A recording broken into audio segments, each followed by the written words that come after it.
روزہ جہاں اللہ کا قرب، تقوی حاصل کرنے اور گناہوں کی بخشش کا مہینہ ہے، وہاں نبی صلی اللہ علیہ وسلم نے اس مہینے کو خیر المواسات یعنی باہمی ہمدردی کا مہینہ بھی کہا ہے۔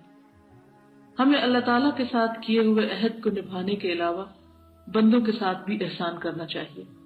نبی صلی اللہ علیہ وسلم نے فرمایا، بہترین عمل مومن کو خوش کرنا، اس کا قرض ادا کرنا، اس کی ضرورت پوری کرنا اور اس سے کوئی تکلیف اور سختی دور کرنا ہے۔ تو اگر روزے کے ساتھ ساتھ مزید اچھے اخلاق کا مظاہرہ کیا جائے تو درجات میں بے پناہ بلندی ہوگی انشاءاللہ۔ اس لیے ہم سب کو چاہیے کہ اس مہینے میں بندوں کے ساتھ اچھا معاملہ کریں۔ بندوں کے ساتھ اچھا معاملہ، مخلوق کی خیر خواہی ہمارے دین کا حصہ ہے۔ اس لیے رمضان میں خصوصاً اور عام دنوں میں بھی اپنی استطاعت کے مطابق دوسرے انسانوں کے ساتھ ہمدردی اور تعاون کریں۔ رشتہ داروں، ہمسایوں وغیرہ کو روزہ افطار کرائیں یا مختلف اشیاء ضرورت ان کو بھجوائیں۔ عید کے موقع پر تحفے تحائف دیں، اور ان تحفے تحائف میں صرف دنیاوی ضرورت ہی کی اشیاء نہیں بلکہ آخرت کی ضرورت کی اشیاء بھی شامل کر لیں۔ مثلا اچھی کتابیں، CDs، لیکچرز وغیرہ بھی آپ دے سکتے ہیں۔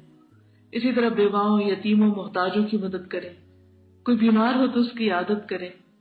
کہیں کوئی فوت ہو جائے تو اس کے لواحقین سے تعزیت اور ہمدردی کا اظہار کریں۔ بزرگوں کا خیال کریں، بچوں کے ساتھ شفقت اور محبت کا رویہ، آپس میں ناراض اور روٹھے ہوئے رشتہ داروں کی صلح کرائیں۔ اللہ تعالی ہم سب کو بہترین اخلاق عطا فرمائے۔